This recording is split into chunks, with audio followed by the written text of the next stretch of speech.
Welcome to 30 Minutes of Faith. We're pleased to have Betsy Reifsnider with us today. She works with the diocese in Stockton and has been a friend of mine for a good many years. Welcome. Thank you, John. Thanks for coming. Tell us where you were born and raised.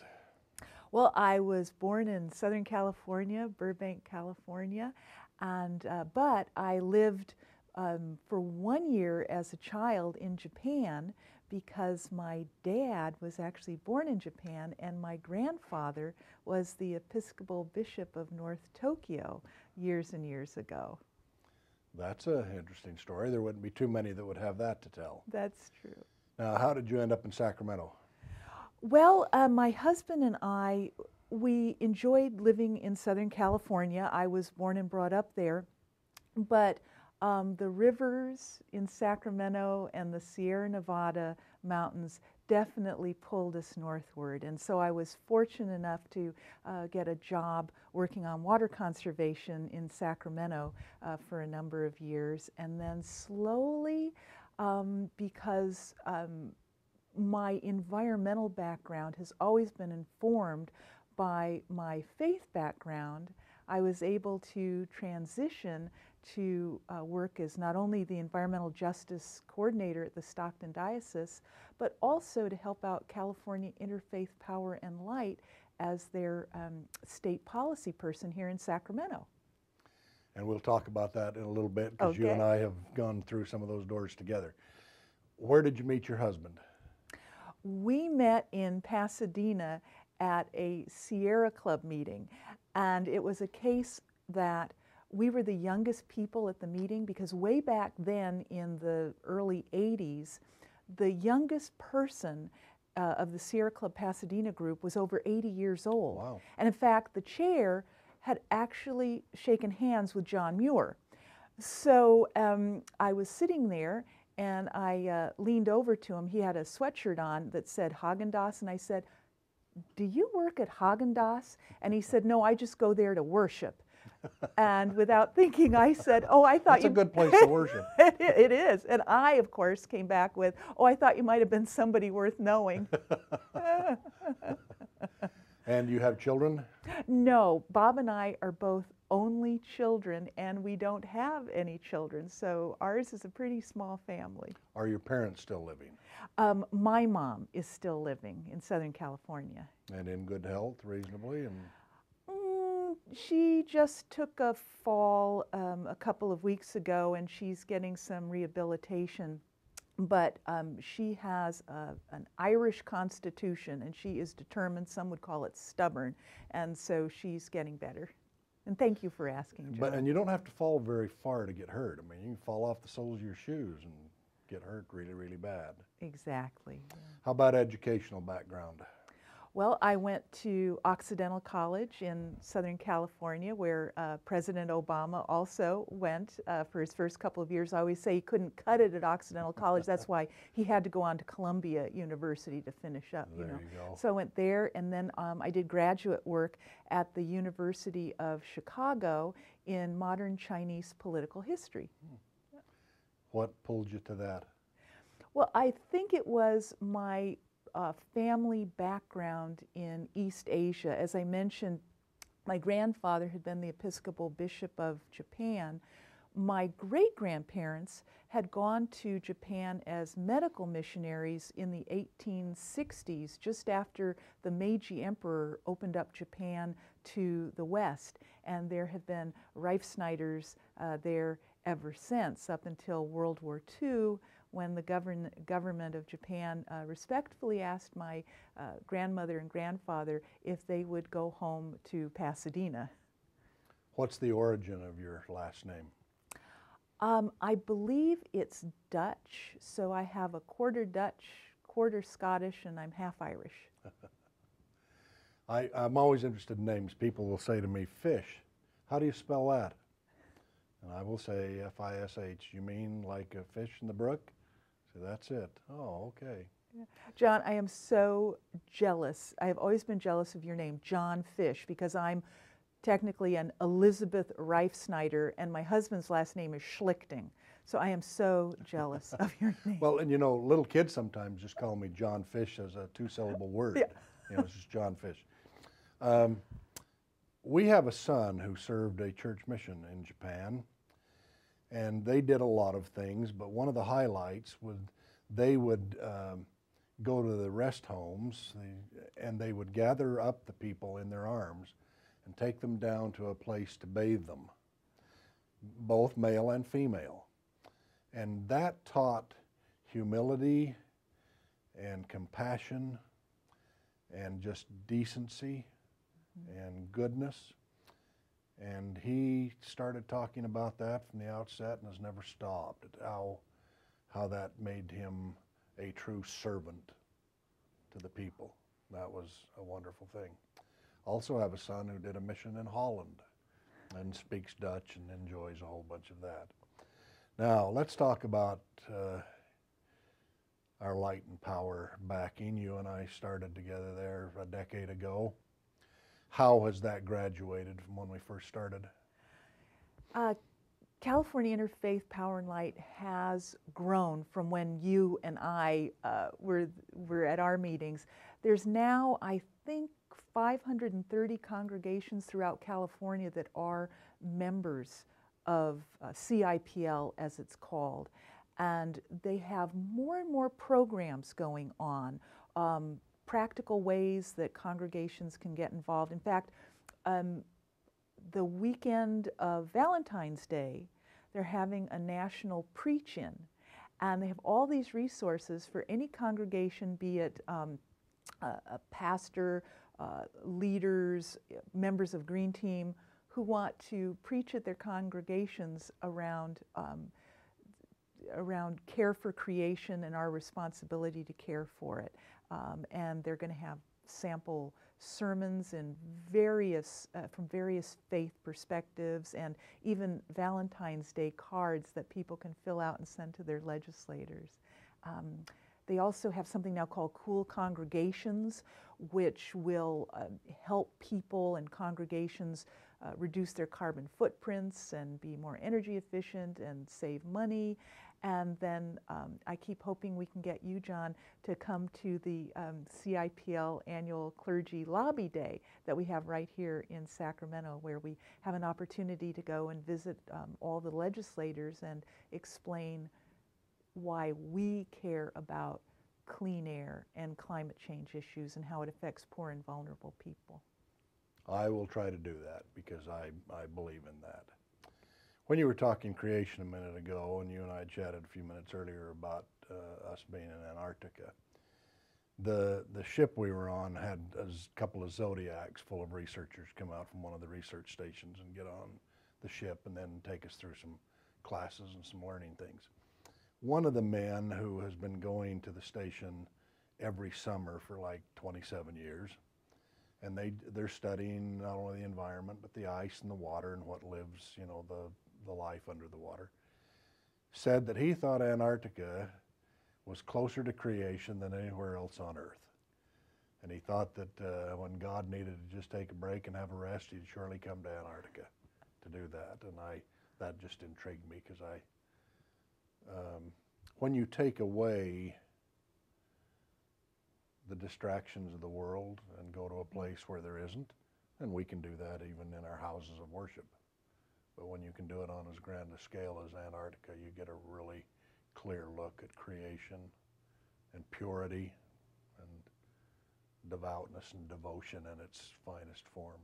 Well, I know when I used to do a lot of mountain climbing and backpacking, and it was on top of those mountains that I felt closest to God. And you're right, there's a purity, a quiet, a simplicity about it that how can you not be filled up with the divine when you're in places like that? Well said. Now, you and I bumped into each other at St. Francis. Do you worship at St. Francis? I do. I've been a member of St. Francis of Assisi Parish for, years and years and years. Nice group of people and it nice place to worship. Yeah, and you know, they're Franciscans. It's a Franciscan parish, and St. Francis of Assisi, patron saint of ecology. So, every Lent, which is coming up pretty soon, Right. we always have some sort of a Lenten practice. Our first one was a carbon fast, trying to help all of our parishioners learn how to use less energy and walk more lightly on the planet. And a couple of years ago, we had a fast for Sister Water, in which we looked at ways that we could take better care of our water resources. And we ended up raising money that we were able to send to Catholic Relief Services so they could dig a well for a community in Ethiopia. So yeah, St. Francis is a good place to worship. When I was a boy, we had a burn barrel out back. And you took your dry waste and put it in the barrel and lit it, and sometimes it would smolder, and all you had to do was lay the waste in there, and in a few minutes, you know, it would combust and away it'd go. Your wet garbage, you just dug a hole and buried. And I think back on that. Of course, we live in a little rural mountain community, and it's, you know, it's what everybody did. But we put, I mean, in the course of 3 or 4 or 5 generations, we put tons and tons and tons of wet garbage in the ground, which makes me a little uncomfortable these days that there should have been a different way. That's the way we did. But how will we continue to progress and graduate even further 10, 20 years from now? You know, when you say that, and I just cringed, I was reminded I've gone on some service trips backpacking into the Sierra, and one of the trips was to go into what's now the Golden Trout Wilderness in the Southern Sierra, and our job was to dig up all the old trash dumps left by the packers from generations before, because all of that was starting to leach into the rivers. And I think that slowly but surely we're all realizing that we are our brother's keepers. We have an expanded understanding of our fellow creatures and our responsibility to them. I think actually it was St. Augustine who said God is revealed in 2 ways, one in the book of the Bible and the other in the book of nature. And I think today, because of the internet and how closely the world is coming together, and that we are much more aware of one another, we realize our responsibility to one another. And I always think that the moment that really sparked our understanding of how we were all in this together was the Apollo moonshot, when the astronauts took the picture of Earth rising. And even now I can't think of it without getting a little choked up. Well, it was spectacular. It was spectacular. And knowing what a precious place this is, and that there was just all that darkness around, and that really there were no national boundaries, that we're all in this together. And I think it helps us a great deal to realize that we are one, and that this lovely planet that God created for us, that we have a responsibility to take care of it, because as a lot of people say, you know, there's no plan B. There's no planet B for us to go to, at least for the foreseeable future. You know, as a child, you know, in my childhood, we could have tossed the gum wrapper out of the window and, you know, big deal. These days, that's kind of offensive to us, and we don't want to do that. We don't want our children, our grandchildren to do that. But in a town called Punta Arenas in southern Chile, which is at the very base of the Andes and sort of the end of the fjords, we saw people just, I mean, we were eating ice cream cones and wrappers, and when the people got done, they just chucked them on the street. But the wind blows down there every day, and it blows everything into the water, you know, into the ocean. And I couldn't help but think about the big circle of garbage out in the Atlantic, you know, that we read a lot about. And I thought to myself, will that one ice cream wrapper I just saw her throw down end up there, hoping that it wouldn't. And you know, I don't want to be, you know, fanatical and cranky about it, but it's so much easier to put a wrapper in a garbage can or in your pocket. And when you're talking about the garbage in the Sierra, you know, you pack it in, pack it out, let it be. How about the Stockton Diocese? Let's talk about that for a minute. What's going on there? Well, the Stockton Diocese, actually Bishop Blair, who is the Bishop of Stockton, he started our environmental justice project by saying to respect life, you have to respect the envelope of life, the earth on which all life depends. And from that, we have been working. We have a little environmental justice kitchen cabinet that I call it, and it's made up of parish leaders from throughout the 6 counties that make up the Stockton Diocese. The diocese is not just in Stockton, it's San Joaquin, Stanislaus, Tuolumne, Calaveras, Alpine, and Mono County over in the Eastern Sierra. So it's quite a big diocese. And we started out by trying to figure out what would be our one big issue we wanted to work on. And we decided to start with air because we figured we were all victims of air pollution. The Central Valley has some of the worst air quality and asthma problems in California and the nation. And we also are all perpetrators of it. We all cause the air pollution, so we couldn't scapegoat anyone. So around that, we've had some very interesting educational workshops to help people understand what air pollution is, what climate change is, and how they can play a part in reducing the effects. We just had a wonderful symposium in November called Faith, Food, and Farming, at which we had local farmers, young farmers who are learning new ways of providing food for their communities, especially in underserved areas where there aren't even any grocery stores. We have this great battery recycling program, so people bring their batteries to church every Sunday and then they're properly disposed of. That's a good idea.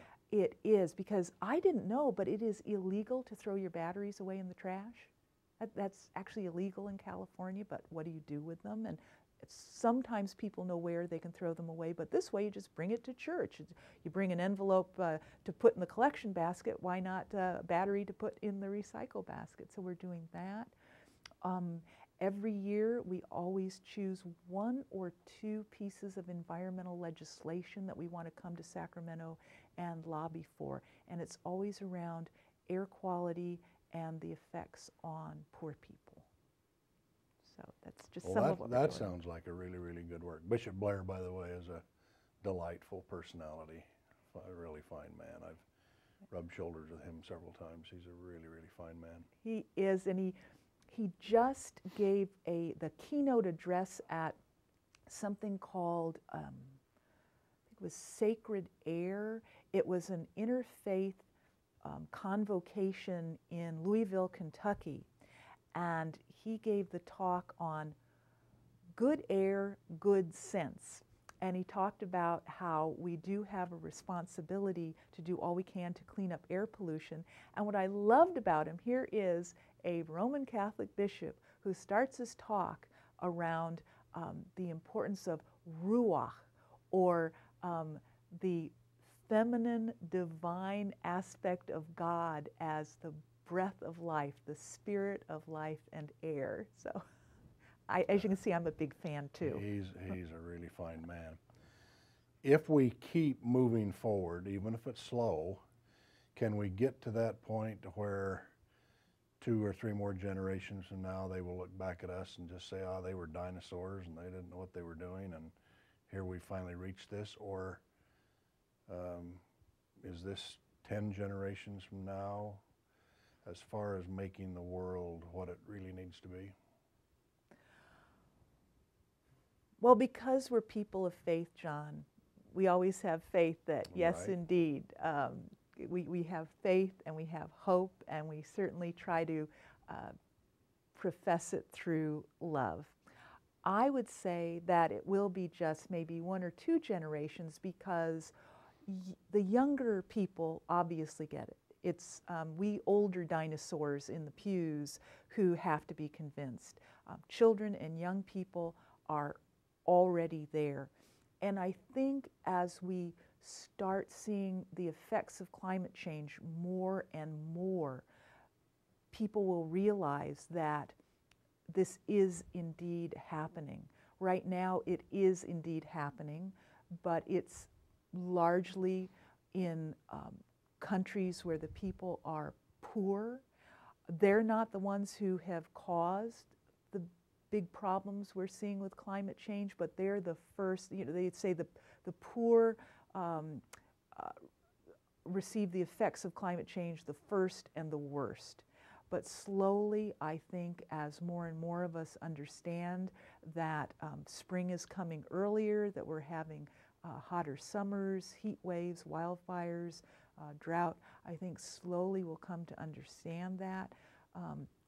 And the fact that by being good stewards of the earth, we can also save money by being energy efficient and saving money. I think there'll also be that rather selfish reason to do it as well.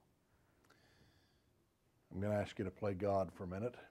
If he walked in the room and just said, you know what, there's a couple of simple things here we can do, what do you think those would be? Well, if God walked in right now, I think she might say that